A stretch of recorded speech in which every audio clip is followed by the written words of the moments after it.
एक वन में एक बलवान और गर्वित शेर रहता था जो प्रतिदिन दर्जनों जानवरों को मार डालता था।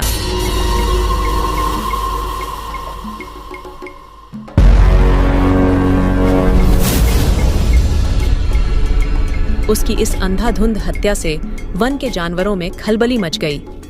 उन्होंने सोचा कि यदि शेर रोज इसी तरह हत्या करता रहा तो एक दिन जानवरों का खात्मा हो जाएगा। श्रीमान, हमें मारकर खाने से पहले हमारी प्रार्थना सुन लीजिए। आप हमारे राजा हैं, हम आपकी प्रजा हैं। आप रोज हमारा अंधाधुंध शिकार किया करते हैं।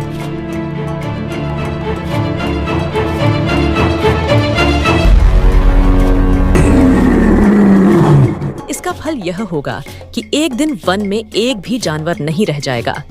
फिर आप किसे मारकर खाएंगे? तो तुम सब क्या चाहते हो? श्रीमान, आप अंधाधुंध शिकार करना छोड़ दें। आप अपने स्थान पर ही आराम से बैठे रहें। आपके भोजन के लिए हम में से कोई न कोई जानवर आ जाया करेगा। इस तरह आपको रोज भोजन मिलता रहेगा और हम भी व्यर्थ में मारे जाने से बच जाएंगे।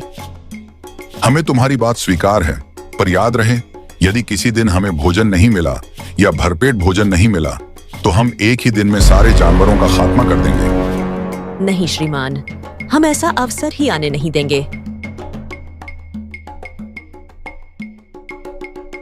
उस दिन के बाद प्रतिदिन शेर के पास कोई न कोई जानवर आने लगा और शेर उसे खाकर अपनी भूख शांत करने लगा। धीरे धीरे कई मास बीत गए। एक दिन एक छोटे कद का पर बुद्धिमान और चतुर खरगोश की बारी आई। खरगोश ने मार्ग में सोच विचार कर एक उपाय ढूंढ निकाला और जानबूझकर शेर के पास कुछ देर में पहुंचा। मैं कब से तुम्हारी राह देख रहा हूँ। तुम अभी आ रहे हो। तुम्हारे जैसे नन्हे कद के खरगोश से मेरा पेट कैसे भरेगा? जानवरों ने मुझे धोखा दिया है। मैं एक ही दिन में सबका काम तमाम कर दूंगा। श्रीमान, आप क्रोध न करें। जानवरों का कोई दोष नहीं है। उन्होंने ठीक समय पर आपके लिए खरगोश भेजे थे। मेरे साथ 5 और थे। तुम्हारे समेत 6 और थे, तो 5 और कहाँ चले गए? वही तो बता रहा हूँ श्रीमान। हम खरगोश आपके पास आ रहे थे। रास्ते में हमें एक दूसरा शेर मिल गया। वह गरज कर बोला, कहाँ जा रहे हो? जब हमने उससे कहा कि हम वन के राजा के पास जा रहे हैं तो वह बिगड़ कर बोला, इस वन का राजा तो मैं हूँ, मेरे अतिरिक्त कोई दूसरा राजा नहीं है। और बस उसने मेरे 5 साथियों को मार डाला। मुझे इसलिए छोड़ दिया कि मैं आपको यह बताऊं कि आप वन के राजा नहीं हैं। वन का राजा तो कोई दूसरा शेर है। यदि आप वन के राजा हैं तो उस दूसरे शेर का मुकाबला करें। ऐसा कहाँ है उस शेर ने? बताओ, वह दुष्ट कहाँ रहता है? मुझे ले चलो उसके पास। मैं पहले उसका काम तमाम कर लूं, उसके पश्चात तुम्हें खाऊंगा। खरगोश ने कुएं की ओर संकेत करके कहा, श्रीमान, यही किले की दीवार है। शेर क्रोध में तो था ही। वह कुएं पर जाकर खड़ा हो गया और कुएं के भीतर झांक कर देखा।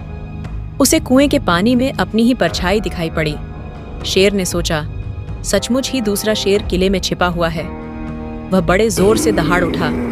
उसके दहाड़ पर कुएं के भीतर से प्रतिध्वनि निकली जो उसी की दहाड़ के समान थी। शेर ने समझा, उसकी दहाड़ को सुनकर दूसरा शेर भी दहाड़ रहा है।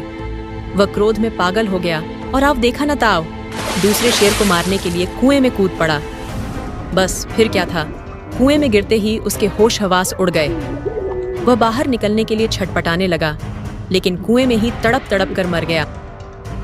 खरगोश ने जब जंगल में जानवरों को शेर की मृत्यु की खबर सुनाई तो वे बड़े प्रसन्न हुए। उन्होंने खरगोश को बहुत बहुत धन्यवाद तो दिया ही, एक साथ मिलकर उसकी बुद्धिमानी की प्रशंसा के गीत भी गाए।